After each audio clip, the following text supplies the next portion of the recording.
একদিন আমি মসজিদে আমার হুজরায় বসে আছি, জুমার নামাজের পরে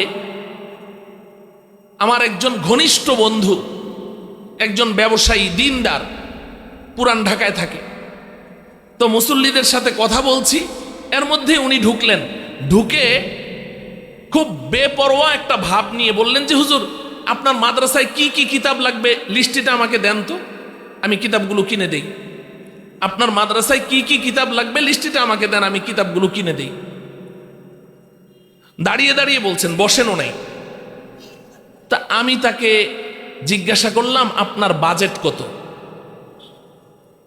আমি যখন প্রশ্ন করলাম আপনার বাজেট কত, উনি একটু অপমান বোধ করলেন, মাইন্ড করলেন, কারণ বড় টাকার মালিক তো। উনি একটু মাইন্ড করলেন, বলে যে হুজুর বাজেট বুজেট দিয়ে কি হবে, আপনার কি কিতাব লাগবে আপনি লিস্ট দেন, আমি কিনে দিচ্ছি, বাজেটের কি দরকার। তো তারপরেও আমি দিচ্ছি না। পরে যে মুসল্লিরা বসে আছে ওরাও একটু বিরক্তি বোধ করছে যে হুজুর লিস্টটা দিয়ে দিলেই তো হয়। তো পরে আমি একটা ছোট্ট একটা কাগজ, এই কাগজটারও অর্ধেক হবে, এই যে এতটুকু একটা কাগজের মধ্যে 3টা কিতাবের নাম লিখেছি। কয়টা? 3টা কিতাবের নাম লিখেছি। 3টা কিতাবের নাম লিখে আমি ওনার হাতে দিলাম, বললাম যে যান এই কিতাবগুলো নিয়ে আসেন। তো সে দেখে বলছে হুজুর মাত্র 3টা কিতাব, আপনি না বললেন অনেক কিতাব লাগবে। আমি বললাম যে হ্যাঁ, এমন কমপক্ষে 300 কিতাব লাগবে। আমি 3টা দিলাম, এই 3টা নিয়ে আসেন, বাকিগুলো আমি লিস্ট আমার কাছে আছে আপনাকে দিব পরে, আগে এই 3টা নিয়ে আসেন। কয়টা? 3টা কিতাবের নাম দিলাম। তো ওই আল্লাহর বান্দা এক সপ্তাহ 2 সপ্তাহ পর পরই আমার কাছে আসতো, কিন্তু আর আমার কাছে আসে না। প্রায় 3-4 মাস পরে উনি আসলেন, 3-4 মাস পরে, এতদিন আমার কাছে আর আসে না। 3-4 মাস পরে উনি যে আসলেন, হাসতে হাসতে আমার রুমে ঢুকছেন। অপরাধীদের একটা হাসি আছে, অপরাধ ঢাকারও একটা হাসি আছে, তাই না? তো অপরাধী অপরাধ ঢাকার জন্য যে হাসিটা হাসে, ওই জাতীয় একটা হাসি হাসতে হাসতে উনি ঢুকছেন আর বলছেন হুজুর সরি সরি সরি। আমি বললাম কেন, কি হয়েছে? তো উনি একটা কিতাব নিয়ে আসলেন, তবে আমি যেই 3টা কিতাবের নাম দিয়েছি ওই 3 কিতাবের এক কিতাবও না, উনি অন্য আরেকটা কিতাব আল বেদায়া ওয়ান নেহায়া হাফিজ ইবনে কাসির রহমতুল্লাহ আলাইহির, ওটা নিয়ে উনি আসলেন। তো এসে বলছে হুজুর সরি। আমি বললাম কি হয়েছে বলেন না। বলে যে হুজুর আসলে কি, মাদ্রাসা তো আসলে চালাই ঠিকই, কিন্তু আপনারা আসলে কি পড়ান, তো আপনি যে বললেন যে আপনার অনেক কিতাব লাগবে, তা আমি ভাবলাম মাদ্রাসায় তো কায়দা, আমপারা, নুরানি কায়দা, কোরআন শরীফ পড়ায়, আর কোরআনের অনুবাদ পড়ায়, এগুলোই তো পড়ায়, আর কি পড়ায়। তো আপনি যখন বললেন যে অনেকগুলো কিতাব লাগবে, তা আমি ভাবলাম যে হয়তো 50-60টা 100টা কোরআন শরীফ লাগলে আমি কিনে দিব, এই তো আমার ধারণা ছিল।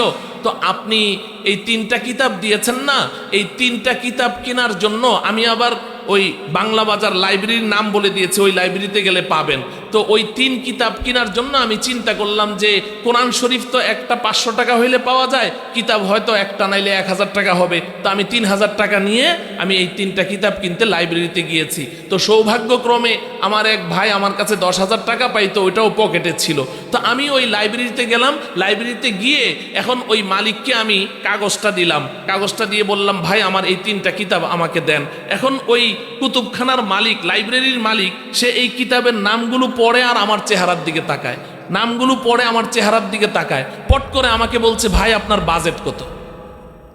কয় যে হুজুর মেজাজটা তো আমার গরম হয়ে গেল, আপনিও আমাকে ওই দিন জিজ্ঞাসা করলেন বাজেট কত, এই বেটা আমাকে জিজ্ঞাসা করে বাজেট কত, অথচ আমি তো অনেক পয়সার মালিক, আমি তো কোটিপতি। তো তখন আমার মেজাজ গরম হয়ে গেল, আমি তাকে দিলাম এক ধমক, আরে ভাই আপনি বাজেট দিয়ে কি করবেন, আপনার কাছে এই 3টা কিতাব আছে, থাকলে দেন। তখন ওই কুতুবখানার মালিক বলছে যে হ্যাঁ একটা আছে, বাকি 2টা আমি পাশের লাইব্রেরি থেকে এনে দিতে পারবো, এজন্য জিজ্ঞাসা করলাম আপনার বাজেট কত। তো সে বলছে হুজুর, আমি তখন তাকে বললাম যে ঠিক আছে, যেই একটা আছে ওটাই দেন, বাকি 2টা আমি অন্যখান থেকে নিয়ে নেব, আমার তো এমনি মেজাজ গরম হয়ে গেছে, আপনিও আমাকে বাজেট জিজ্ঞেস করলেন, সেও আমাকে, জীবনে কোনোদিন কেউ আমাকে এই প্রশ্ন করে নাই। তো পরে আমি তাকে বললাম যে ঠিক আছে, ওই একটা আছে যে ওইটাই আমাকে দেন। এখন এই লোক ওই লাইব্রেরি থেকে কিতাব নামায়, একটা নামায়, 2টা নামায়, 3টা নামায়, কিতাব নামাচ্ছে আর টাল করতেছে। আমি তো রাগে তাকে ধমক দিয়ে বললাম ভাই আমার কিতাবটা দেন, আমার কিতাবটা দেন, আপনার কাজ আপনি পরে করেন। কয় আপনার কিতাবই তো দিচ্ছি, তা আমার কিতাব কোথায়? কয় এই যে দিচ্ছি। তো আমি একটা কিতাব চাইলাম, এগুলা কি? আপনার এই একটা কিতাবই তো এগুলা, এই একটা কিতাবই তো এগুলা।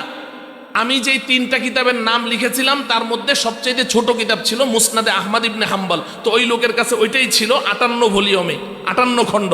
তো ওইটা ওখানে নামিয়ে পরে জিজ্ঞাসা করলো, ভাই এটার দাম কত? তো বলল যে 78,000 টাকা। কত? 78,000 টাকা। কয় যে হুজুর একটা কিতাবের দাম 78,000 টাকা, জীবনে আমি কোনোদিন শুনি নাই। আমার প্রিয় ভাইয়েরা, আমি এই ঘটনাটা আপনাদেরকে কেন শোনালাম?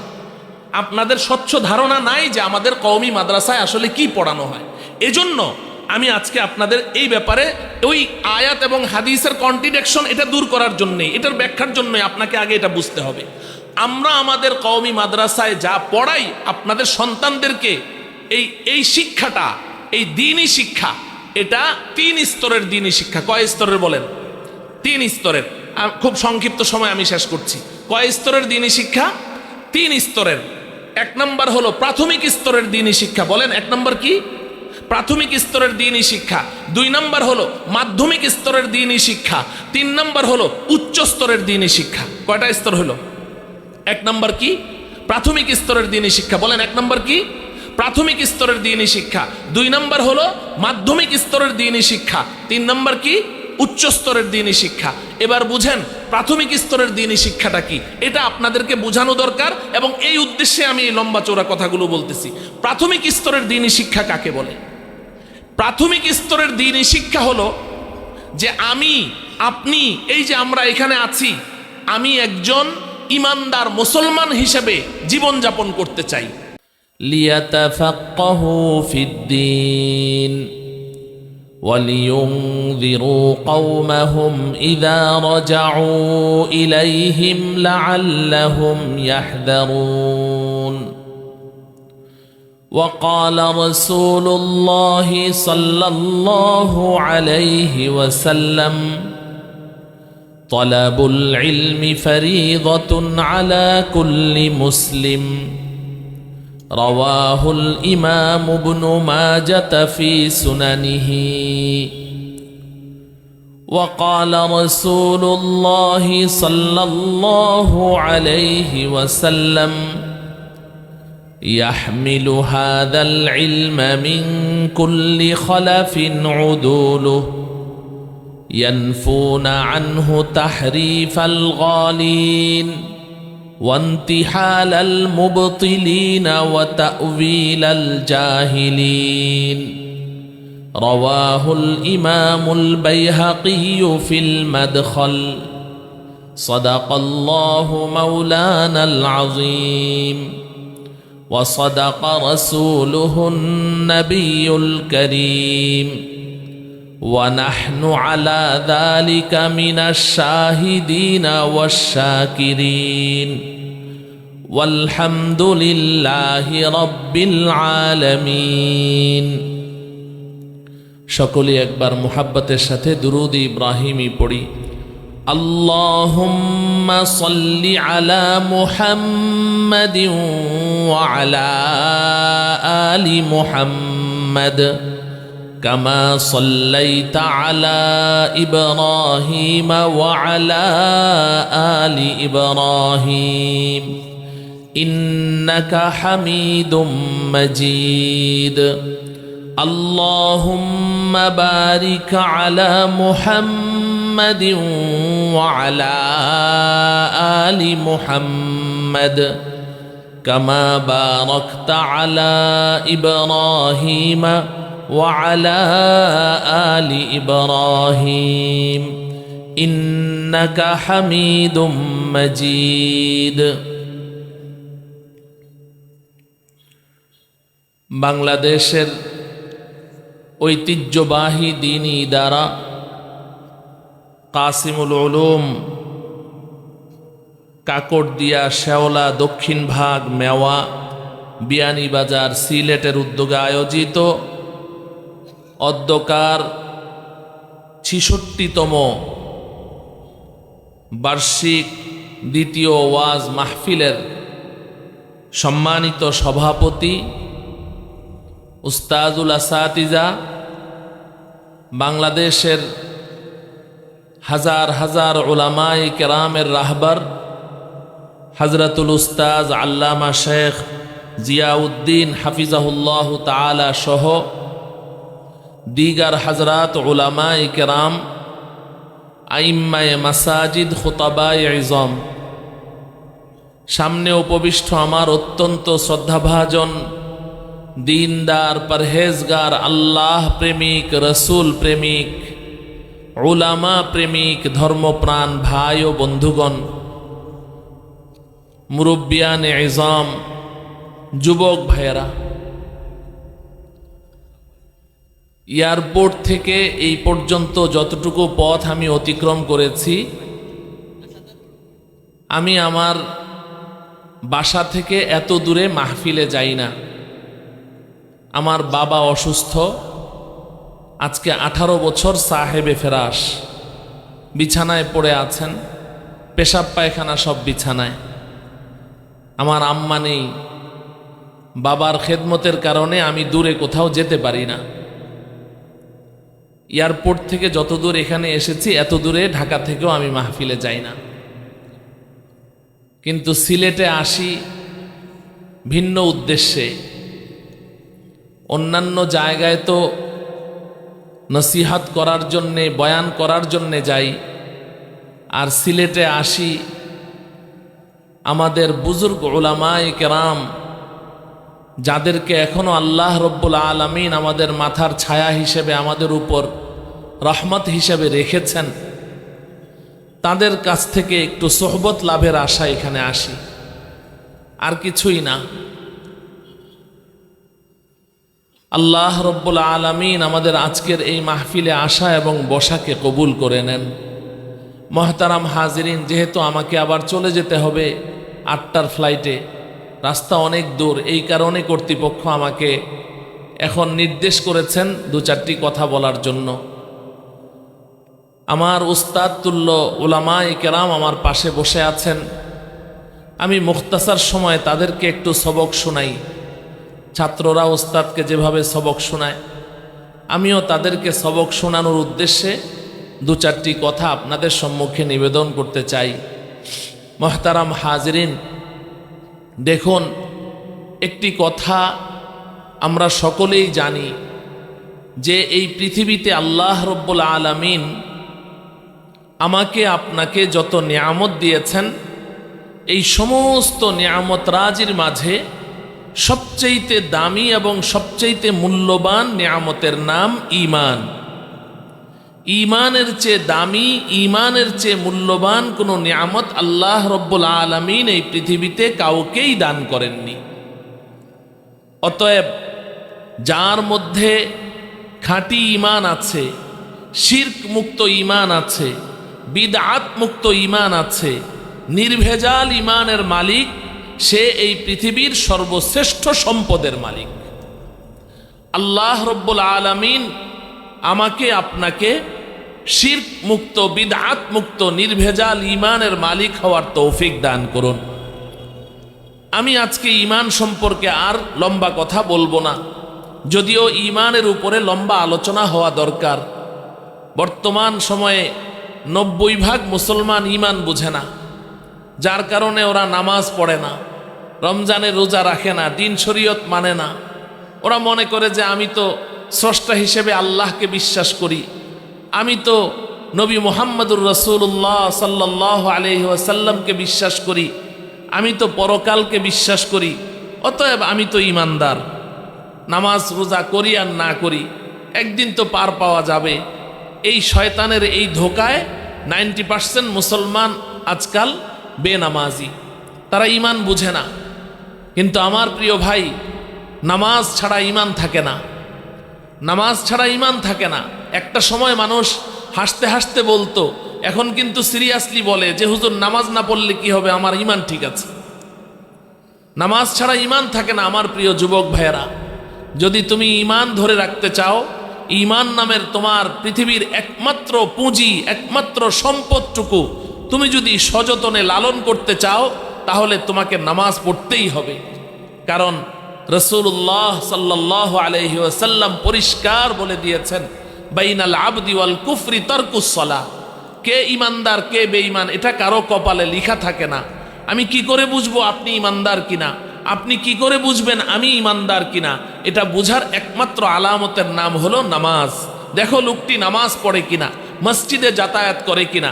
যদি সে নিয়মিত নামাজ পড়ছে, মসজিদে যাতায়াত করছে, তাহলে তুমি সাক্ষী দাও লোকটি ইমানদার। আর যদি সে নামাজ পড়ে না, সে যত ভালো হোক, যত ভালো হোক, তুমি 1000 বার বলো লোকটি ভালো ভালো ভালো, কিন্তু একবারের জন্যও বলতে পারবে না লোকটি ইমানদার। এটা বলতে হলে কি লাগবে? নামাজ লাগবে। আল্লাহ রব্বুল আলামিন আমাদেরকে ঈমান বুঝার তৌফিক দান করুন।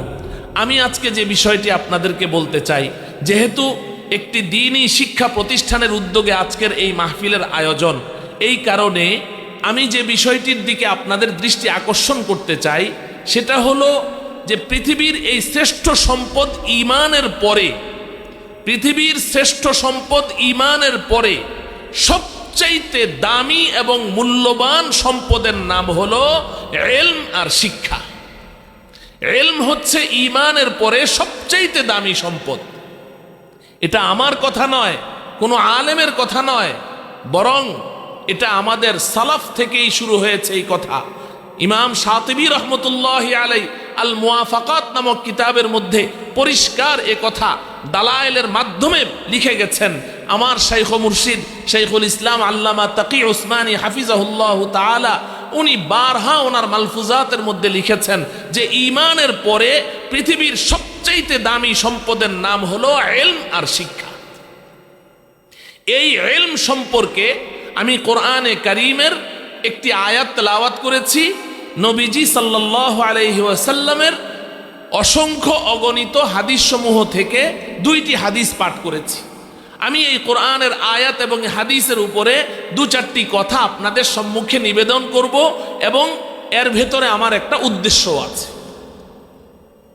দেখুন, কোরআনে কারীমের যে আয়াতটি আমি তেলাওয়াত করেছি, তেলাওয়াতকৃত আয়াতে আল্লাহ রব্বুল আলামিন বলেন, ফালাউলা নাফারা মিন কুল্লি ফিরকাতিন মিনহুম তাইফা লিয়াতাফাক্কাহু ফিদ-দীন ওয়ালিয়ুনযিরু কওমাহুম ইযা রাজাউ ইলাইহিম লাআল্লাহুম ইয়াহযারুন।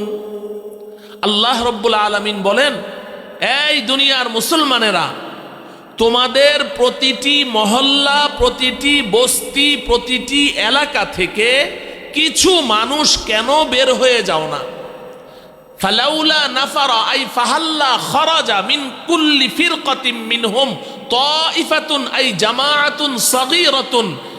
এই দুনিয়ার মুসলমান, তোমাদের প্রতিটি মহল্লা, প্রতিটি গ্রাম, প্রতিটি বস্তি, প্রতিটি এলাকা থেকে কিছু মানুষ কেন বের হয়ে যাও না? বুঝে থাকলে আপনারা একটু কষ্ট করে জবাব দিবেন।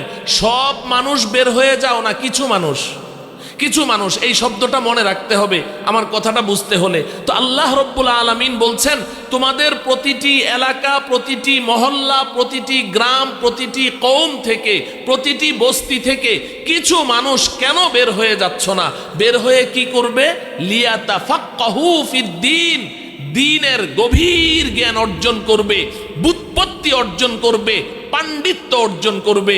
একজন ডুবুরি সাগরের তলদেশে ডুব দিয়ে সাগরের তলায় গিয়ে ঝিনুকের ভেতর থেকে যেভাবে মুক্তা আহরণ করে, ঠিক তেমনি ভাবে তোমাদের প্রতিটি বস্তি থেকে কিছু কিছু মানুষ বের হয়ে গিয়ে আমার নাজিলকৃত এই ইলমে ওয়াহি, ইলমে কোরআন, ইলমে হাদিস, ইলমে শরীয়ত, ইলমে তরিকত, ইলমে মারিফাত, মোট কথা এই দ্বীনের পুরা ইলম, এই ইলমের গভীর সাগরে ডুব দিয়ে সাগরের তলদেশ থেকে তারা ইলমকে উদ্ধার করবে। এবং আমি আল্লাহ তোমাদের জন্যে কোরআন এবং হাদিসের এই সমুদ্রে যে সমস্ত নির্দেশনা রেখেছি এগুলোকে তারা ওখান থেকে বের করে নিয়ে আসবে। এক কথায় কিছু মানুষ বের হয়ে ইলমের গভীর ইলম অর্জন করবে, দ্বীনের পাণ্ডিত্য অর্জন করবে। এই কথাটুকু মাথায় রাখেন। তো এই আয়াত থেকে আমরা আল্লাহ পাকের হুকুম কি পেলাম? যে প্রতিটি মহল্লা, প্রতিটি এলাকা, প্রতিটি বস্তি থেকে দ্বীনের গভীর জ্ঞান অর্জন করার জন্যে সব মানুষকে আল্লাহ বের হতে বলেছেন না কিছু মানুষকে? মাশাআল্লাহ, কিছু মানুষকে বের হতে বলেছেন। এবার নবীজির হাদিসটা দেখি। নবীজির একটি অতি প্রসিদ্ধ হাদিস, আপনারা সবাই এটার অনুবাদ জানেন। নবীজি সাল্লাল্লাহু আলাইহি ওয়াসাল্লাম বলেন, তলাবুল ইলমি ফারিদাতুন আলা কুল্লি মুসলিম। ইলমে দ্বীন শিক্ষা করা প্রতিটি মুসলমানের উপরে ফরজ। ইলমে দ্বীন শিক্ষা করা কিছু মুসলমানের উপরে ফরজ না, প্রতিটি মুসলমানের উপরে, প্রতিটি মুসলমানের উপরে। এবার আমার কথা বুঝলে একটু গভীরভাবে চিন্তা করে বলুন তো দেখি, কোরআনে কারীমের আয়াতে আল্লাহ রব্বুল আলামিন ইলম অর্জন করার জন্যে সব মানুষকে বের হতে বলেছেন না কিছু মানুষ? কিছু মানুষ। নবীজি সাল্লাল্লাহু আলাইহি ওয়াসাল্লাম ইলমে দ্বীন শিক্ষা করা ফরজ কিছু মানুষের উপরে বলেছেন না সব মানুষের উপরে? সব মুসলমানের উপরে। তাইলে এখন কোরআনের বক্তব্য আর নবীজের হাদিসের বক্তব্য এটা কি একরকম মনে হচ্ছে না বাহ্যিক একটু বিপরীত মনে হচ্ছে? বিপরীত মনে হচ্ছে। মাশাআল্লাহ, কথা কি বুঝেন আমার? সবাই বুঝতে পারছেন? কোরআনে আল্লাহ পাক বললেন ইলমে দ্বীন অর্জন করার জন্যে প্রতিটি মহল্লা থেকে কিছু কিছু মানুষ বের হয়ে যাও, কিন্তু হাদিসে নবীজি বলছেন ইলমে দ্বীন অর্জন করা কিছু মুসলমানের উপরে ফরজ না সব মুসলমানের উপর? তো নবীজি বলছেন সব মুসলমানের উপরে, আর আল্লাহ বলছেন ইলম অর্জনের জন্য প্রত্যেক মহল্লা থেকে সব মুসলমানকে বের হতে না কিছু মুসলমানকে। তো তাহলে বাহ্যত দৃষ্টিতে দুইটার মধ্যে কন্ট্রাডিকশন এবং বৈপরীত্য মনে হচ্ছে কিনা? এই এখন এই কোরআনের আয়াতের বক্তব্য আর এই হাদিসের বক্তব্যের মধ্যে যে বাহ্যিক একটা কন্ট্রাডিকশন মনে হচ্ছে, একটা বৈপরীত্য বিপরীতমুখী মনে হচ্ছে, এটার সমাধান কি? এর আসল ব্যাখ্যা কি? কোরআনের এই আয়াতের আসল মর্মার্থ কি? নবীজির হাদিসের আসল মর্মার্থ কি? এই দুইটা, এই যে তাআরুজ বলে আমাদের ইলমি পরিভাষায় বলে তাআরুজ, এই আয়াত এবং হাদিসের মধ্যে যে তাআরুজ, এই যে কন্ট্রাডিকশন আপনারা বলেন, এটাকে আমরা বলি তাআরুজ। এই তাআরুজ, এটার সমাধান কি? ইলমে দ্বীন সমস্ত মুসলমানের অর্জন করতে হবে না কিছু মুসলমানের অর্জন করলে চলবে? কোরআনের বক্তব্যের দিকে তাকালে মনে হয় যেন কিছু মুসলমান ইলমে দ্বীন অর্জন করলে চলবে, তবে প্রত্যেকটা এলাকা থেকে, প্রত্যেকটা বস্তি থেকে। আর নবীজির হাদিসের দিকে তাকালে মনে হয় যেন সমস্ত মুসলমানকে ইলমে দ্বীন অর্জন করতে হবে। এর সমাধান কি? আমার প্রিয় সাথী ও বন্ধুগণ, এই আয়াত এবং হাদিসের এই বাহ্যিক কন্ট্রাডিকশন, এটার সমাধান যদি জানতে চান তাহলে আপনাদেরকে আরেকটা বিষয় জানতে হবে, আর ওই বিষয়টা জানানোই আমার উদ্দেশ্য। সেটা কি? সেটা হলো যে এই যে আজকে আমরা জামিয়া কাসিমুল উলুম মাদ্রাসার মাহফিলে আসলাম, এই জামিয়া কাসিমুল উলুম সহ আমাদের বাংলাদেশে হাজার হাজার কওমি মাদ্রাসা, দেওবন্দি মাদ্রাসা সারা পৃথিবী ব্যাপী ছড়িয়ে ছিটিয়ে আছে, লক্ষ লক্ষ মাদ্রাসা। এই মাদ্রাসাগুলোতে কি পড়ানো হয়? আমাদের কওমি মাদ্রাসায় কি পড়ানো হয়? এটা যারা ইসলাম বিদ্বেষী, যারা আমাদের দুশ্মন, তাদের মধ্যে দুই দল আছে। একদল কিচ্ছু জানে না, আরেক দল জেনে শুনেও বিরোধিতা করে।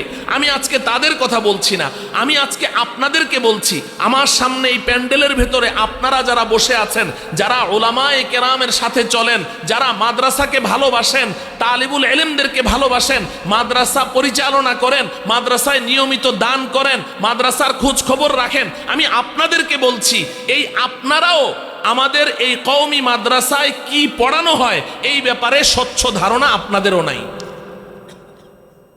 আপনারা যারা উলামায়ে কেরামের শুভাকাঙ্ক্ষী, হিতাকাঙ্ক্ষী, যারা মাদ্রাসাকে নিজের প্রতিষ্ঠান মনে করছেন, নিজেরা মাদ্রাসা পরিচালনা করছেন, আমার জেনারেল শিক্ষিত দিনদার সাথী ও বন্ধুগণ যারা আমার সামনে বসে আছেন, আপনাদেরও এ সম্পর্কে স্বচ্ছ ধারণা নেই। এই কারণে আমি আজকে এই ব্যাপারে দুটো কথা মুখতাসার আন্দাজে বলতে চাই। কারণ আপনি নিজেই যদি না জানেন আপনার পরিচালিত মাদ্রাসায় কি পড়ানো হয়, আপনি নিজেই যদি না জানেন যেই মাদ্রাসায় আপনি নিয়মিত দান করছেন এই মাদ্রাসায় কি পড়ায়, তাহলে আপনি অন্যকে দাওয়াত দিবেন কিভাবে? আপনি তো এই পরিবারের সদস্য। এজন্য আপনাকে এই ব্যাপারে স্বচ্ছ ধারণা রাখতে হবে। আর এই বিষয়টা আপনাদেরকে আমি কেন বলছি, আর আপনাদের ব্যাপারে আমার এই ধারণা কেন সৃষ্টি হলো যে আপনারা ভালোভাবে জানেন না, এটার কারণ আছে। একদিন আমি মসজিদে আমার হুজরায় বসে আছি, জুমার নামাজের পরে আমার একজন ঘনিষ্ঠ বন্ধু, একজন ব্যবসায়ী দিনদার, পুরান ঢাকায় থাকে। তো মুসল্লিদের সাথে কথা বলছি, এর মধ্যে উনি ঢুকলেন। ঢুকে খুব বেপরোয়া একটা ভাব নিয়ে বললেন যে হুজুর, আপনার মাদ্রাসায় কি কি কিতাব লাগবে লিস্টটা আমাকে দেন তো, আমি কিতাবগুলো কিনে দেই। আপনার মাদ্রাসায় কি কি কিতাব লাগবে লিস্টটা আমাকে দেন, আমি কিতাবগুলো কিনে দেই। দাঁড়িয়ে দাঁড়িয়ে বলছেন, বসেনও নাই। তা আমি তাকে জিজ্ঞাসা করলাম, আপনার বাজেট কত? আমি যখন প্রশ্ন করলাম আপনার বাজেট কত, উনি একটু অপমান বোধ করলেন, মাইন্ড করলেন, কারণ বড় টাকার মালিক তো, উনি একটু মাইন্ড করলেন। বলে যে হুজুর, বাজেট বুজেট দিয়ে কি হবে, আপনার কি কিতাব লাগবে আপনি লিস্ট দেন, আমি কিনে দিচ্ছি, বাজেটের কি দরকার। তো তারপরেও আমি দিচ্ছি না।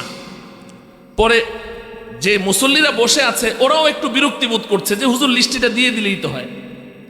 তো পরে আমি একটা ছোট্ট একটা কাগজ, এই কাগজটারও অর্ধেক হবে, এই যে এতটুকু এতটুকু একটা কাগজের মধ্যে 3টা কিতাবের নাম লিখেছি। কয়টা? 3টা কিতাবের নাম লিখেছি। 3টা কিতাবের নাম লিখে আমি ওনার হাতে দিলাম, বললাম যে যান এই কিতাবগুলো নিয়ে আসেন। তো সে দেখে বলছে হুজুর মাত্র 3টা কিতাব, আপনি না বললেন অনেক কিতাব লাগবে। আমি বললাম যে হ্যাঁ, এমন কমপক্ষে 300 কিতাব লাগবে। আমি 3টা দিলাম, এই 3টা নিয়ে আসেন, বাকিগুলো আমি লিস্ট আমার কাছে আছে আপনাকে দিব পরে, আগে এই 3টা নিয়ে আসেন। কয়টা? 3টা কিতাবের নাম দিলাম। তো ওই আল্লাহর বান্দা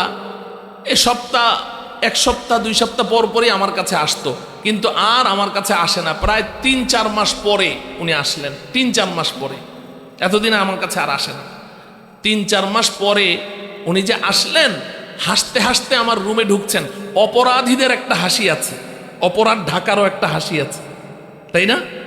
তো অপরাধী অপরাধ ঢাকার জন্য যে হাসিটা হাসে, ওই জাতীয় একটা হাসি হাসতে হাসতে উনি ঢুকছেন আর বলছেন হুজুর সরি সরি সরি। আমি বললাম কেন, কি হয়েছে? তো উনি একটা কিতাব নিয়ে আসলেন, তবে আমি যেই 3টা কিতাবের নাম দিয়েছি ওই 3 কিতাবের এক কিতাবও না, উনি অন্য আরেকটা কিতাব আল বেদায়া ওয়ান নেহায়া হাফিজ ইবনে কাসির রহমতুল্লাহ আলাইহির, ওটা নিয়ে উনি আসলেন। তো এসে বলছে হুজুর সরি। আমি বললাম কি হয়েছে বলেন না। বলে যে হুজুর আসলে কি, মাদ্রাসা তো আসলে চালাই ঠিকই, কিন্তু আপনারা আসলে কি পড়ান, তো আপনি যে বললেন যে আপনার অনেক কিতাব লাগবে, তা আমি ভাবলাম মাদ্রাসায় তো কায়দা, আমপারা, নুরানি কায়দা, কোরআন শরীফ পড়ায়, আর কোরআনের অনুবাদ পড়ায়, এগুলোই তো পড়ায়, আর কি পড়ায়। তো আপনি যখন বললেন যে অনেকগুলো কিতাব লাগবে, তা আমি ভাবলাম যে হয়তো 50-60টা 100টা কোরআন শরীফ লাগলে আমি কিনে দিব, এই তো আমার ধারণা ছিল। তো আপনি এই 3টা কিতাব দিয়েছেন না, এই 3টা কিতাব কেনার জন্য আমি আবার ওই বাংলা বাজার লাইব্রেরির নাম বলে দিয়েছে, ওই লাইব্রেরিতে গেলে পাবেন। তো ওই 3 কিতাব কেনার জন্য আমি চিন্তা করলাম যে কোরআন শরীফ তো একটা 500 টাকা হইলে পাওয়া যায়, কিতাব হয়তো একটা নাইলে 1000 টাকা হবে। তো আমি 3000 টাকা নিয়ে আমি এই 3টা কিতাব কিনতে লাইব্রেরিতে গিয়েছি। তো সৌভাগ্যক্রমে আমার এক ভাই আমার কাছে 10,000 টাকা পাইতো, ওইটাও পকেটে ছিল। তো আমি ওই লাইব্রেরিতে গেলাম, লাইব্রেরিতে গিয়ে এখন ওই মালিককে আমি কাগজটা দিলাম, কাগজটা দিয়ে বললাম ভাই আমার এই 3টা কিতাব আমাকে দেন।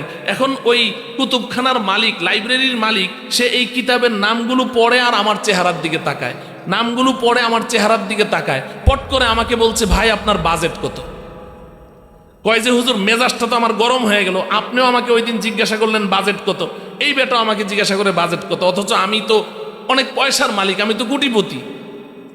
তো তখন আমার মেজাজ গরম হয়ে গেল, আমি তাকে দিলাম এক ধমক, আরে ভাই আপনি বাজেট দিয়ে কি করবেন, আপনার কাছে এই 3টা কিতাব আছে, থাকলে দেন। তখন ওই কুতুবখানার মালিক বলছে যে হ্যাঁ একটা আছে, বাকি 2টা আমি পাশের লাইব্রেরি থেকে এনে দিতে পারবো, এজন্য জিজ্ঞাসা করলাম আপনার বাজেট কত। তো সে বলছে হুজুর, আমি তখন তাকে বললাম যে ঠিক আছে, যেই একটা আছে ওটাই দেন, বাকি 2টা আমি অন্যখান থেকে নিয়ে নেব, আমার তো এমনি মেজাজ গরম হয়ে গেছে, আপনিও আমাকে বাজেট জিজ্ঞেস করলেন, সেও আমাকে, জীবনে কোনোদিন কেউ আমাকে এই প্রশ্ন করে নাই। তো পরে আমি তাকে বললাম যে ঠিক আছে, ওই একটা আছে যে ওইটাই আমাকে দেন। এখন এই লোক ওই লাইব্রেরি থেকে কিতাব নামায়, একটা নামায়, 2টা নামায়, 3টা নামায়, কিতাব নামাচ্ছে আর টাল করতেছে। আমি তো রাগে তাকে ধমক দিয়ে বললাম ভাই আমার কিতাবটা দেন, আমার কিতাবটা দেন, আপনার কাজ আপনি পরে করেন। কয় আপনার কিতাবই তো দিচ্ছি, তা আমার কিতাব কোথায়? কয় এই যে দিচ্ছি। তো আমি একটা কিতাব চাইলাম, এগুলা কি? আপনার এই একটা কিতাবই তো এগুলা, এই একটা কিতাবই তো এগুলা। আমি যেই 3টা কিতাবের নাম লিখেছিলাম তার মধ্যে সবচেয়ে ছোট কিতাব ছিল মুসনাদে আহমদ ইবনে হাম্বল। তো ওই লোকের কাছে ওইটাই ছিল 58 ভলিউমে, 58 খণ্ড। তো ওইটা ওখানে নামিয়ে পরে জিজ্ঞাসা করলো, ভাই এটার দাম কত? তো বলল যে 78,000 টাকা। কত? 78,000 টাকা। কয় যে হুজুর একটা কিতাবের দাম 78,000 টাকা, জীবনে আমি কোনোদিন শুনি নাই। আমার প্রিয় ভাইয়েরা, আমি এই ঘটনাটা আপনাদেরকে কেন শোনালাম?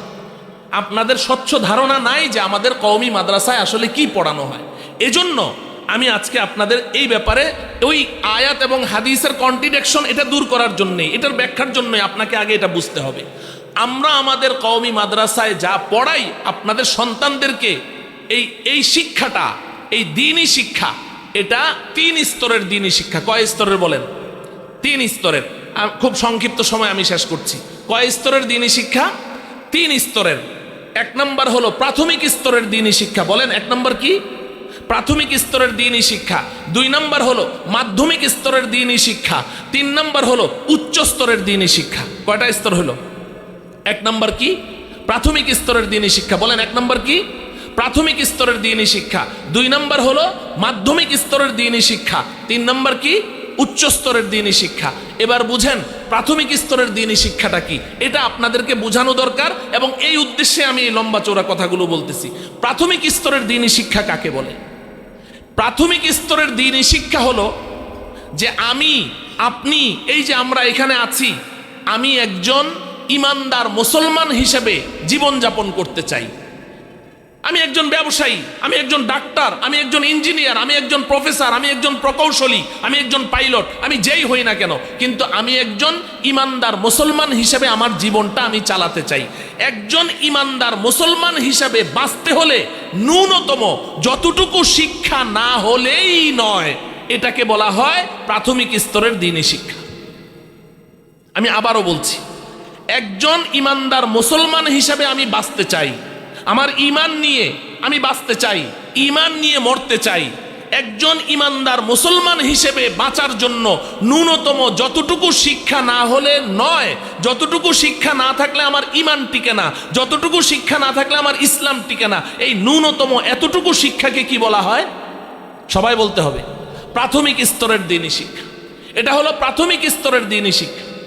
যেমন উদাহরণস্বরূপ, আমি একজন ইমানদার মুসলমান হিসেবে বাঁচতে চাই, তাহলে কালিমায়ে তয়্যিবা লা ইলাহা ইল্লাল্লাহু মুহাম্মাদুর রাসূলুল্লাহ, কালিমায়ে শাহাদাত আশহাদু আল্লা ইলাহা ইল্লাল্লাহু ওয়া আশহাদু আন্না মুহাম্মাদান আবদুহু ওয়া রাসূলুহু, ঈমানে মুজমাল, ঈমানে মুফাসসাল, ছোটবেলা আপনারা পড়েছেন, আমানতু বিল্লাহি ওয়া মালাইকাতিহি ওয়া কুতুবিহি ওয়া রুসুলিহি ওয়াল ইয়াউমিল আখিরি ওয়াল কদরি খাইরিহি ওয়া শাররিহি মিনাল্লাহি তাআলা ওয়াল বা'সি বা'দাল মাউত। নবীজি বলেছেন এই 7টি বিষয়ের উপরে সঠিক বিশ্বাস, দৃঢ় বিশ্বাস লালন করাকে ঈমান বলা হয়। তাহলে এই কালিমায়ে তয়্যিবা, কালিমায়ে শাহাদাত, ঈমানে মুজমাল, ঈমানে মুফাসসাল, এই কালিমাগুলো সহি শুদ্ধভাবে উচ্চারণ করা, এগুলোর অর্থ উপলব্ধি করে এই বিশ্বাসটা অন্তরে লালন করা, এটা দরকার আছে না নাই? নাকি এটা ছাড়াও ঈমান আছে? এটা ছাড়া ঈমান আছে? তাহলে এই ইলমগুলো আমার অর্জন করতে হবে কিনা? হ্যাঁ, যদি আমি ইমানদার মুসলমান হিসেবে বাঁচতে চাই, এই ইলমগুলো লাগবে কি লাগবে না? আচ্ছা বলেন, এই ইলমগুলো কিছু মুসলমানের লাগবে না সব মুসলমানের? সব মুসলমানের। আচ্ছা, আমি একজন ইমানদার মুসলমান হিসেবে বাঁচতে চাই, নামাজ পড়া লাগবে কি লাগবে না? নাকি নামাজ ছাড়াও আমার ঈমান আছে? তো এখন যদি নামাজ পড়তে চাই, তাহলে নামাজের ভেতরে এবং বাইরে 13 ফরজ, নামাজের ভেতরে 14টা ওয়াজিব, এগুলো আমার জানা লাগবে কিনা? নাকি না জানলেও চলবে? আচ্ছা, নামাজ পড়তে হলে তো পবিত্রতা অর্জন করতে হয়। এখন পবিত্রতা অর্জন করতে গিয়ে দেখি নাপাকি 2 প্রকার। একটা ছোট নাপাকি, অজু করলেই কি হয়ে যায়, ওটা থেকে পবিত্র হওয়া যায়। আর একটা বড় নাপাকি, গোসল না করলে পবিত্র হওয়া যায় না। তাহলে ছোট নাপাকিগুলো কি কি, এটা আমার জানা লাগবে কিনা? আবার বড় নাপাকি কেমনে হয়, শরীর বড় নাপাক কেমনে হয়, ওটা জানা লাগবে কিনা? এখন বড় নাপাকি থেকে পবিত্রতা অর্জন করার পদ্ধতি কি, এটার মধ্যে ফরজ কয়টা, গোসলের ফরজ কয়টা, অজুর ফরজ কয়টা, এই ইলম আমার লাগবে কি লাগবে না? কিছু মুসলমানের না সব মুসলমানের? হ্যাঁ, সব মুসলমানের। এবং নামাজ ভঙ্গের যে কারণগুলো আছে তার মধ্যে 1 নম্বর কারণটা কি বলেন? নামাজ ভঙ্গের যে কারণ, যেই কারণে নামাজ ভেঙে যায়, 1 নম্বর কারণ কি? নামাজে কোরআন শরীফ অশুদ্ধ পড়া আপনার বাচ্চারা পড়ে না? নামাজে কোরআন শরীফ, আচ্ছা নামাজে কোরআন শরীফ অশুদ্ধ পড়লে নামাজ হয়? কথা বলেন আপনারা। কোরআন শরীফ অশুদ্ধ পড়লে নামাজ হয়? অজু ছাড়া নামাজ হয়? আচ্ছা বুঝেন ভালো করে, আপনাদের আকলের কাছে প্রশ্নটা রেখে যাই। অজু ছাড়াও নামাজ হয় না, কোরআন শরীফ অশুদ্ধ পড়লেও কি হয় না? নামাজ হয় না। আচ্ছা এখানে এমন কেউ আছেন যে হুজুর আমি অজু ছাড়া জীবনে 5 ওয়াক্ত নামাজ পড়েছি? 4 ওয়াক্ত পড়েছেন? 3 ওয়াক্ত? না, অজু ছাড়া 1 ওয়াক্ত নামাজও পড়েন নাই। আমি যদি জিজ্ঞাসা করি কেন অজু ছাড়া নামাজ পড়েন নাই, আপনি জবাব দিবেন হুজুর পড়ে লাভটা কি? এটা বলবেন না যে অজু ছাড়া নামাজ পড়লে তো নামাজ হয়ই না, তো অজু ছাড়া নামাজ পড়ে লাভটা কি? তা আপনি যদি এই প্রশ্ন করেন যে অজু ছাড়া নামাজ পড়ে লাভটা কি, অজু নামাজ তো হয়ই না, তাহলে কোরআন শরীফ অশুদ্ধ পড়লেও তো নামাজ হয় না, অজু ছাড়াও নামাজ হয় না, কোরআন শরীফ অশুদ্ধ পড়লেও নামাজ হয় না, অজু ছাড়া জীবনে 1 ওয়াক্ত নামাজও পড়লেন না, কিন্তু 30 বছর 40 বছর যাবত নামাজ পড়ছেন, আপনার সূরা ফাতিহাটাও শুদ্ধ নাই, তাইলে ওইটা পড়ে লাভটা কি? আমাকে জবাব দেন। আমার কথা বুঝে আসে? তো তাইলে কোরআন শরীফ সহি শুদ্ধভাবে তেলাওয়াত করা এটা কিছু মুসলমানের উপরে ফরজ না, সব মুসলমানের উপর?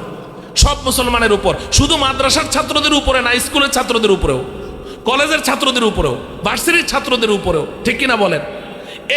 এই যে আমি উদাহরণ দিলে আরো সামনে বলা যাবে, এই যে আমি কিছু শিক্ষার কথা বললাম, কিছু এলেমের কথা বললাম, এই এলেমটা এটা কি কিছু মুসলমানের উপরে শিক্ষা করা ফরজ না সব মুসলমানের উপর?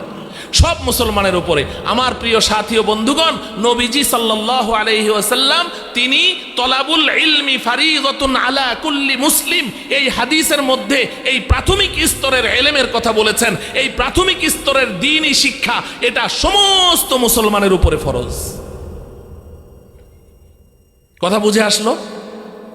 এবার রয়ে গেল মাধ্যমিক স্তরের দ্বীনি শিক্ষা। মাধ্যমিক স্তরের দ্বীনি শিক্ষা কি এটা আমি সংক্ষেপে বলছি। আমাদের কওমি মাদ্রাসায় এই যে জামিয়া কাসিমুল উলুম, এটার সর্বোচ্চ শ্রেণীর নাম কি? দাওরায়ে হাদিস। বলেন নাকি? এই দাওরায়ে হাদিস এটা হলো মাস্টার্স সমমান। একটা ছেলে দাওরায়ে হাদিস পাশ করেছে মানে মাস্টার্স পাশ করেছে। এই যে দাওরায়ে হাদিস পাশ করলো, এই ছেলেটা কি পড়লো? এই ছেলেটা কমপক্ষে 14টা সাবজেক্ট পড়েছে। কমপক্ষে কয়টা? ও আমার প্রিয় কলেজ ভার্সিটির ছাত্র ভাইয়েরা, জেনারেল শিক্ষিত ভাইয়েরা, আপনারা যেমন সায়েন্স পড়েন, আর্টস পড়েন, কমার্স পড়েন, এক একটা সাবজেক্ট নিয়ে পড়েন না? আচ্ছা সায়েন্স যারা পড়েন, সায়েন্সের কোনো ছাত্র কি এখানে আছে? কোনো ছাত্র আছে? একজনও নাই। সায়েন্স কি? আচ্ছা আপনারা তো জানবেন, এই সায়েন্স এই সাবজেক্টে কি শুধু একটা বই পড়ায় না অনেকগুলো বই পড়ায়? যে আর্টস পড়ে, আর্টসের কি শুধু একটা বই পড়ে না অনেকগুলো বই পড়ে? অনেকগুলো, এক এক সাবজেক্টে অনেকগুলো বই পড়তে হয়। ঠিক আমাদের এই কওমি মাদ্রাসায় আমরা একদম শুরু থেকে ইলমুত তাজবিদ, ইলমুল কিরাত, ইলমুল নাহবু, ইলমুস সরফ, ইলমুল মান্তিক, ইলমুল বালাগাত, ইলমুল শের, এরকম ভাবে ইলমুত তাফসির, ইলমু উসুলিত তাফসির, ইলমুল ফিকহ, ইলমু উসুলিল ফিকহ, ইলমুল হাদিস, ইলমু উসুলিল হাদিস, এইভাবে আমরা অন্তত 16 থেকে 17টা সাবজেক্ট আমরা পড়াই। এক এক সাবজেক্টে শুধু এক কিতাব না, একাধিক কিতাব, এরকম 16-17টা সাবজেক্টে পারদর্শিতা অর্জন করে এরপরে আপনারা যে জানেন সিহাসেত্তার হাদিসের 6খানা কিতাব, এগুলোর সাথে আরো কতগুলো কিতাব, নবীজির লক্ষাধিক হাদিস পড়ার পরে একটা ছেলে দাওরায়ে হাদিস পাশ করে, তো এটা হলো মাধ্যমিক স্তরের দ্বীনি শিক্ষা। এটা কি? কথা বলে না, এটা কি? এটা হলো মাধ্যমিক স্তরের দ্বীনি শিক্ষা। এরপরে এই দাওরায়ে হাদিস পাশ করার পর এই দাওরায়ে হাদিসের ছেলেগুলো থেকে আমরা মেধাবী ছেলে যারা যারা কিতাব পড়াটাকেই বিনোদন মনে করে, ও আমার কলেজ ইউনিভার্সিটির ছেলেরা, স্কুলের ছাত্ররা, তোমরা মোবাইল দেখে যেমন মজা পাও, আমাদের কিছু ছাত্র আছে ওরা কিতাব দেখে এর চেয়ে বেশি মজা পায়। ওই ছেলেগুলোকে আমরা নির্বাচন করে তাদেরকে বিভিন্ন সাবজেক্টের উপর আমরা পিএইচডি কোর্স করাই। পিএইচডি কোর্স তো জানেন, এই পিএইচডি অফ ইসলামিক ল, ইসলামী আইনের উপরে পিএইচডি কোর্স, পিএইচডি অফ উলুমুল হাদিস, উলুমুত তাফসির, ইলমুল আদব, ইলমুত তারিখ, এরকম ভাবে 8-10টা সাবজেক্ট আছে পিএইচডি কোর্সের। এগুলো এখন চলমান আছে আলহামদুলিল্লাহ। এই ছেলেটা যদি 3 বছর কমপক্ষে এই পিএইচডি কোর্স সম্পন্ন করে, এই ছেলেটার কি যোগ্যতা হয়? এই ছেলেটার এই যোগ্যতা হয় যে বর্তমান দুনিয়াতে আমাদের দিন যত অগ্রসর হচ্ছে, পৃথিবী যত এগুচ্ছে, মুসলমানদের মধ্যে নতুন নতুন জিজ্ঞাসা সৃষ্টি হচ্ছে, ঠিক কিনা বলেন? আপনি উদাহরণস্বরূপ চিকিৎসা বিজ্ঞানটাই নেন না, এই চিকিৎসা বিজ্ঞানে এখন নতুন নতুন এত চিকিৎসা এত ডেভেলপ করছে। এই যে হার্ট দেখেন, এই হার্ট আপনার ওপেন হার্ট সার্জারি করছে, হার্টের মধ্যে রিং পরাচ্ছে, এরপরে আপনার কিডনি ট্রান্সফার করছে একজনের থেকে আরেকজনের। এখন এই কিডনি, আমার কিডনি আমি আপনাকে দিতে পারবো কিনা, আপনারটা আমি নিতে পারবো কিনা, আমি এমনিই দিলাম, ডোনেশন করলাম, এটা বৈধ আছে কিনা, কিংবা ডোনেশন না, আমি কিডনি বিক্রি করলাম, বিক্রি হচ্ছে কিনা, বিক্রি করছে। এখন এই একজনের অঙ্গ আরেকজন বিক্রি করতে পারবে কিনা একজন আরেকজনের কাছে। মরণোত্তর চক্ষুদান, এই চোখ আরেকজনকে দিয়ে যাচ্ছে, এটা দেয়া যাবে কিনা, ব্লাড ট্রান্সফার করা যাবে কিনা। এই চিকিৎসা বিজ্ঞান যত ডেভেলপ করছে, এই জিজ্ঞাসাগুলো সামনে আসছে। এগুলো কি নবী যুগে ছিল? কথা বলেন না। সাহাবা যুগে ছিল? আমাদের 4 ইমাম আইম্মায়ে মুজতাহিদিন ওনাদের যুগে এই চিকিৎসা ছিল না। আচ্ছা, এখন দেখেন মসজিদে, আমাদের ঢাকা শহরে যত বড় লোক এলাকায় যাবেন, মসজিদে তত চেয়ারের সংখ্যা বেশি। এখন এই চেয়ারে বসে নামাজ পড়ার মাসআলা কি, এটার সমাধান লাগবে কি লাগবে না? আচ্ছা, আপনি বিমানে সফর করছেন, হজে যাচ্ছেন, এখন বিমানে আপনার পানি নাই, আবার আপনি কোনো মাটিও নিয়ে যান নাই, পানিও নাই মাটিও নাই, এখন আপনি নামাজ পড়বেন কি পড়বেন না, সমাধানের দরকার আছে না নাই? আপনি ব্যবসার দিকে দেখেন, ব্যবসায়িক নতুন নতুন পলিসি যেভাবে ইন করছে ব্যবসার মধ্যে, এই যে multi level marketing system, MLM সিস্টেমের যে পদ্ধতি, এক একবার এক এক নামে বাংলাদেশে ঢুকছে, ডেস্টিনি ঢুকছে, ইভিলি ঢুকছে, আর হাজার হাজার ছেলেরা জমি জমা বিক্রি করে রাতারাতি কোটিপতি হয়ে যাবে। এগুলো শরঈ সমাধানের দরকার আছে না নাই? এখন মেধাবী ছেলেরা দরজা বন্ধ করে খালি কম্পিউটার টিপে টিপে মাসে 10 লাখ 15 লাখ টাকা ইনকাম করছে। তো এই আধুনিক যুগের আধুনিক যুগ জিজ্ঞাসার সমাধানগুলো, এগুলো দেওয়ার যোগ্যতা কাদের হবে? এই যেই ছেলেগুলো PhD ডিগ্রি লাভ করে, এরা কোরআন হাদিস রিসার্চ করে করে এবং আমাদের 4 ইমামের এই সমস্ত কথাগুলোকে সামনে রেখে তারা এই যুগ জিজ্ঞাসার সমাধান দিতে সক্ষমতা অর্জন করে। এটা হচ্ছে উচ্চ স্তরের দ্বীনি শিক্ষা। এটা কি? উচ্চ স্তরের দ্বীনি শিক্ষা। আমার প্রিয় ভাইয়েরা, আমি আশা করি কিছুটা হলেও আপনারা উপলব্ধি করতে পেরেছেন। এখন কোরআনে কারীমের মধ্যে আল্লাহ রাব্বুল আলামিন কি বলেছেন? প্রত্যেকটা এলাকা, প্রত্যেকটা বস্তি, প্রত্যেকটা গ্রাম থেকে কিছু মানুষ বের হয়ে যাও, কিছু মানুষ বের হও এলেম অর্জন করার জন্য। আর নবীজি বলেছেন সব মুসলমানের উপরে এলেম শিক্ষা করা ফরজ। নবীজি বলেছেন প্রাথমিক স্তরের শিক্ষার কথা, আল্লাহ বলেছেন উচ্চ স্তরের দ্বীনি শিক্ষার কথা। কথা পরিষ্কার? এবার কি আয়াত আর হাদিসের মধ্যে কোনো কন্ট্রাডিকশন আছে? না। আল্লাহ বলেছেন এই উচ্চ স্তরের দ্বীনি শিক্ষা এটা সবার উপরে ফরজ না, এটা ফরজে কিফায়া। এটা প্রত্যেক বস্তি, প্রত্যেক এলাকার কিছু মানুষ বের হতে হবে, কিছু মানুষ যাবে, গিয়ে এই শিক্ষাটা অর্জন করবে। করার পরে এদের দায়িত্ব কি? আমি 1 মিনিটে বলে শেষ করছি। এদের এখন দায়িত্ব কি? আল্লাহ পাক বলছেন ওয়ালিয়ুনযিরু কওমাহুম ইযা রাজাউ ইলাইহিম লাআল্লাহুম ইয়াহযারুন। এই একেবারে গুরুত্বপূর্ণ কথাটা, এটা শোনেন। এদের জিম্মাদারি কি? যারা এই প্রত্যেকটা এলাকা থেকে বের হয়ে গেল গভীর জ্ঞান অর্জন করার জন্য, নিজের দেশে নাই, বহির্বিশ্বে চলে গেছে, দেওবন্দে চলে গেছে, পাকিস্তান চলে গেছে, মদিনা ইউনিভার্সিটিতে চলে গেছে, জামিয়াতুল আজহারে চলে গেছে, এই ইলমে দ্বীনের গভীর জ্ঞান অর্জন করার জন্য। এরপরে আল্লাহ বলছেন তোমরা যখন এই শিক্ষা অর্জন করা হয়ে গেছে, এবার নিজ নিজ এলাকায় ফিরে আসো। ওয়ালিয়ুনযিরু কওমাহুম, নিজ নিজ এলাকায় ফিরে আসো। ফিরে এসে তোমাদেরকে আমি আল্লাহ যেই ইলমের গভীরতা দান করেছি, যেই ইলমের পাহাড়, যেই ইলমের সাগর আমি দিয়েছি, এই ইলম অনুযায়ী আমানতদারিতার সাথে, আমার ভয় অন্তরে লালন করে আমানতদারিতার সাথে তোমার নিজ নিজ এলাকাবাসী যারা নাকি প্রাথমিক স্তরের দ্বীনি শিক্ষা অর্জন করেই ক্ষান্ত আছে, যারা এতদিন পর্যন্ত তোমাকে ইলম অর্জন করার পেছনে সাহায্য সহযোগিতা করেছে, তাদের অবদানে তুমি আজকে এত বড় আলেম হয়েছো। আর তারা তো শুধু প্রাথমিক স্তরের দ্বীনি শিক্ষা অর্জন করেই বসে আছে। এখন তাদের যত যুগ জিজ্ঞাসা আছে, সমস্ত জিজ্ঞাসার সমাধান তোমাকে দিতে হবে। তুমি তোমার ইলম অনুযায়ী তাদেরকে ডিরেকশন দিবে, তাদেরকে পরিচালনা করবে। আল্লাহ পাক বলেন লাআল্লাহুম ইয়াহযারুন, যেই মানুষগুলো প্রাথমিক স্তরের দ্বীনি শিক্ষা অর্জন করেই ক্ষান্ত হয়ে আছে, আর উচ্চ স্তরের দ্বীনি শিক্ষা অর্জন করেনি, মাধ্যমিক স্তরের দ্বীনি শিক্ষা অর্জন করেনি, ওই মানুষগুলো ব্যবসা করছে, বাণিজ্য করছে, চাকরি বাকরি করছে, এরা যদি তোমাদের দিক নির্দেশনা মতো চলে, আমি আল্লাহ ওয়াদা করছি এদেরকেও আমি জাহান্নাম থেকে মুক্তি দিয়ে তাদের জন্য জান্নাতের ফয়সালা করে দেব। অতএব কথা একেবারেই পরিষ্কার, কোনো অস্পষ্টতা নেই। যাদেরকে আল্লাহ তাআলা ইলমের গভীরতা দান করেছেন তাদের জিম্মাদারি নিজ নিজ কওমকে কোরআন ও হাদিসের মতো, কোরআন ও সুন্নাহ অনুযায়ী আমানতদারিতার সাথে তাদেরকে দিক নির্দেশনা দেওয়া। আর যারা প্রাথমিক স্তরের দ্বীনি শিক্ষা অর্জনকারী আপনারা আছেন, আপনাদের দায়িত্ব হলো তাদেরকে ফলো করে যাওয়া। বাস এই দুই গ্রুপ যদি দুই দায়িত্ব ঠিক মতো পালন করে, তাহলে কি আর দেশে কোনো ফিতনা থাকবে? কোনো ফিতনা থাকবে না। দিন অগ্রসর হতে থাকবে, আল্লাহর দিন আল্লাহর জমিনে প্রতিষ্ঠিত হয়ে যাবে। আল্লাহ রব্বুল আলামিন আমার এই সংক্ষিপ্ত কথাগুলো খুব চিন্তা ভাবনা করে আমাদের ভবিষ্যৎ চলার পথ নির্ধারণ করার তৌফিক দান করুন। ওয়া সাল্লাল্লাহু তাআলা আলা সাইয়্যিদিনা মুহাম্মদ ওয়া আলা আলিহি ওয়া আসহাবিহি আজমাইন। আসসালামু আলাইকুম ওয়া রাহমাতুল্লাহি ওয়া বারাকাতুহু।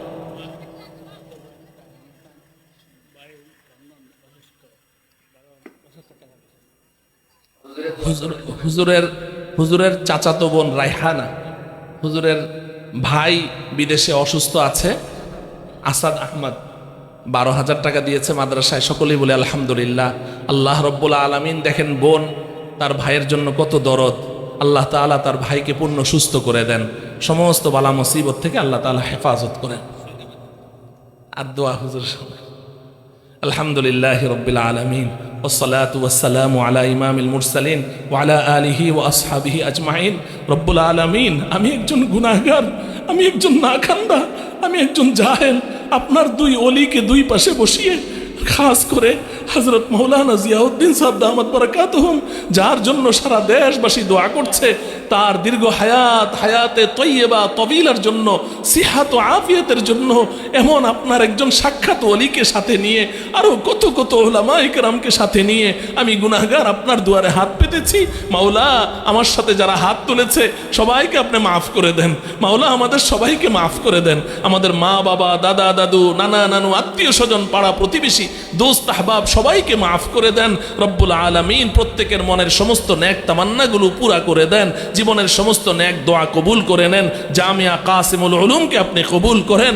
এই জামিয়া কাসিমুল উলুম যারা পরিচালনা করছেন এবং এই জামিয়ার সমস্ত আসাতেজায়ে কেরাম, সমস্ত ছাত্র গার্ডিয়ান এবং এই জামিয়াতে যারা নিয়মিত দান করেন, জামিয়ার খোঁজখবর রাখেন, জামিয়ার বিপদ আপদে পাশে এসে দাঁড়ান, মাওলা তাদের সবাইকে আপনার প্রিয়দের মধ্যে শামিল করে নেন। রব্বুল আলামিন এই মাহফিলে যারা দান করেছেন তাদের দানকে কবুল করে নেন। যে যে উদ্দেশ্যে দান করেছে, শিব্বির আহমদ তিনি 5,000 টাকা দিয়েছেন, মাওলা তার দানকেও কবুল করেন। আরো কত কত দান এসেছে আপনি সব জানেন। যাদের নাম বলা হয়েছে তাদেরকেও জানেন, যাদের নাম বলা হয় নাই তাদেরকেও জানেন, এবং কে কি নিয়তে দান করেছে আপনি তো অন্তর্যামী। মাওলা প্রত্যেকের মনের নেক আশাগুলো আপনি পুরা করে দেন। রব্বুল আলামিন এই জামিয়াকে কিয়ামত পর্যন্তের জন্য কবুল করে নেন। আমাদের হযরতুল উস্তাদ হযরত জিয়াউদ্দিন সাহেব দামাত বারাকাতুহুমকে আপনি সুস্থতার সাথে নেক হায়াত দান করেন। হযরতের সমস্ত মিশনগুলো তার ছাত্ররা, তার অনুসারীরা যেন বাস্তবায়ন করতে পারে সেই তৌফিক দান করুন।